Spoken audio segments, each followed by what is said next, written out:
Hotels exist in a strange in-between space, temporary homes for people passing through, rooms reset and reoccupied, walls that hold things they were never meant to hold.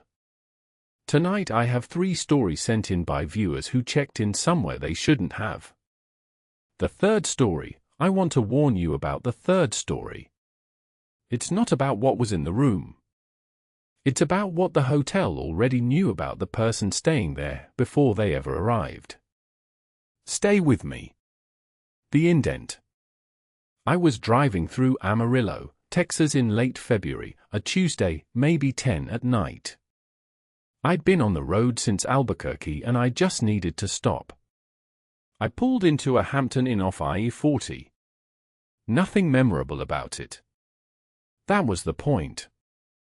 The woman at the desk was friendly. She had a holiday poinsettia still sitting on the counter, which struck me as odd for late February, but I didn't think about it past that. Room 214. Second floor, end of the hall. I remember my key card was this faded blue with a sunrise on it. I dropped my bag, used the bathroom, and sat on the edge of the bed. That's when I noticed it. The comforter on the other side of the bed, the side I hadn't touched, was indented. Not wrinkled. Indented. The kind of impression a body leaves after lying in the same position for a long time.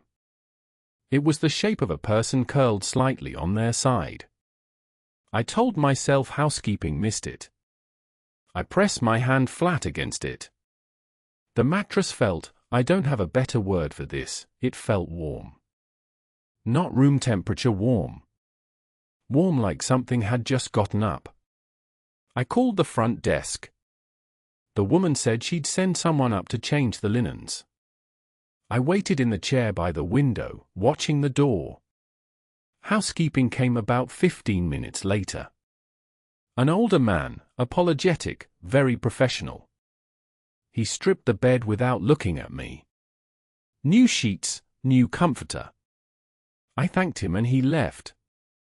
I turned off the light around midnight. I lay there in the dark, staring at the ceiling, listening to the highway outside. At some point I fell asleep.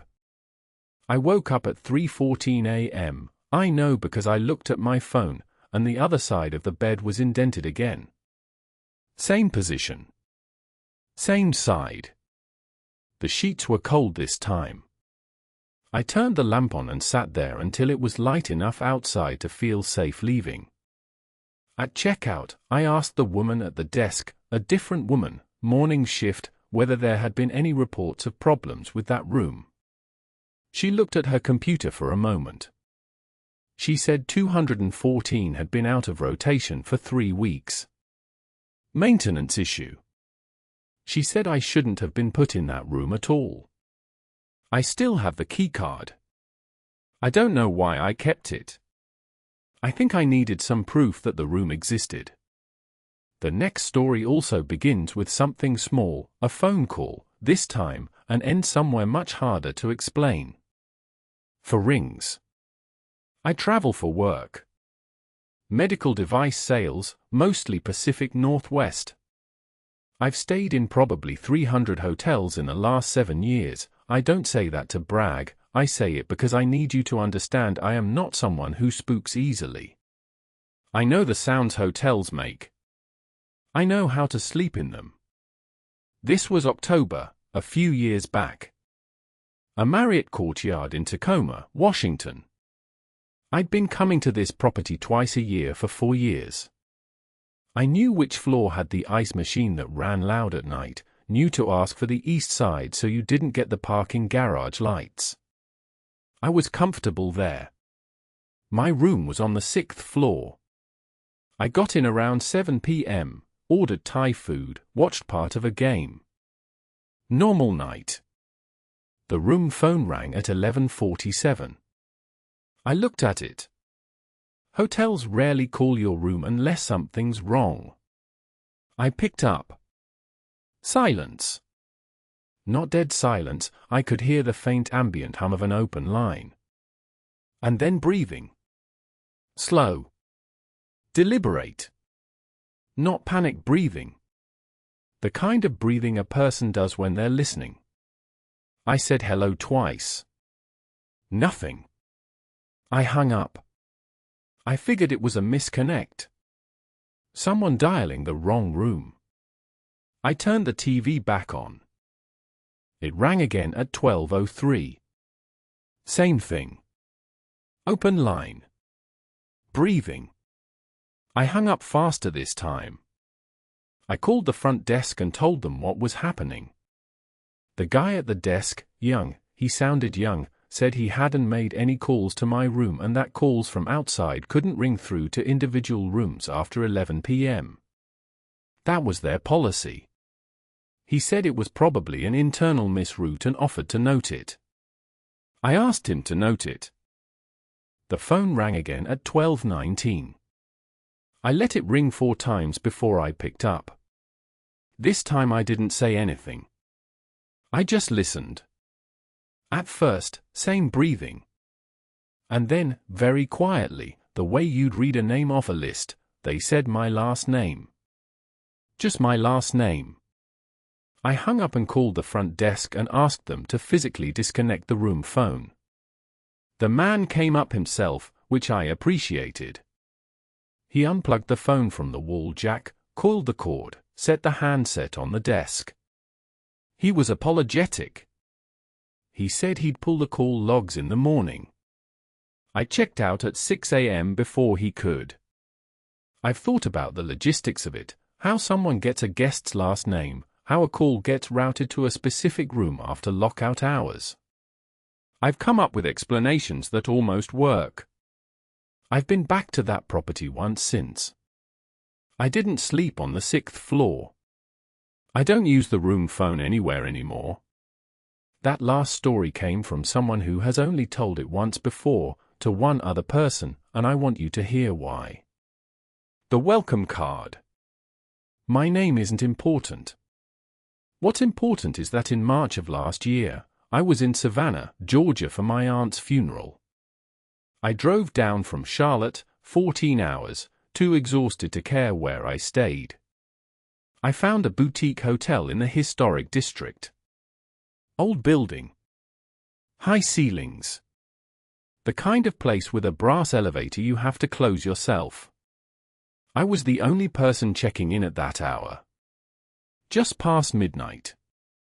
The man at the desk had the deliberate, practiced calm of someone who'd worked nights for a long time. He handed me a key, an actual metal key, not a card, and told me breakfast started at 7. He said, "Enjoy your stay, miss." He used my first name. I assumed I'd misheard. Or that he'd read it off a form while I was distracted. I was exhausted. I didn't press it. Room 9. First floor, all the way back, past a sitting room with furniture arranged around a fireplace that wasn't lit but smelled like it had been recently. On the nightstand there was a welcome card. Hotels do this, a small folded card with your name handwritten on it. A personal touch.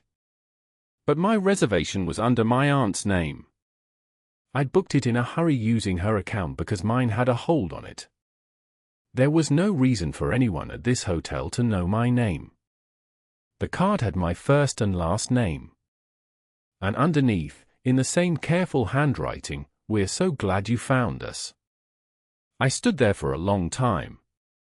I checked the back of the card. Nothing. I looked in the nightstand drawer, in the closet, under the bed. I don't know what I was looking for.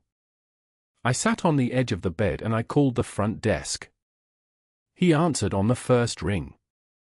I asked him how they had my name. I explained the reservation was in my aunt's name. I asked specifically who had written the welcome card. There was a pause. He said, "We prepare those cards before guests arrive, based on the reservation." I said again, clearly, the reservation is not in my name.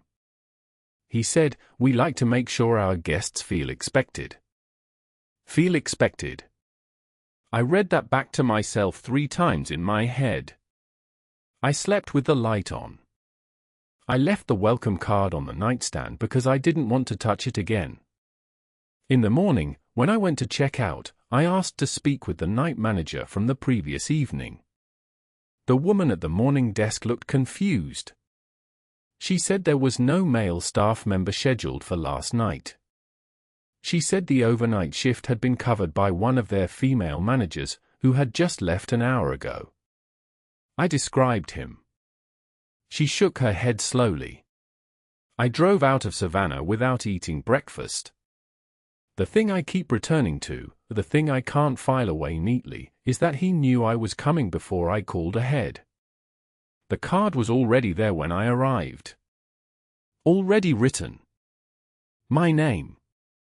Correct spelling. Both names. I've never stayed in a boutique hotel since.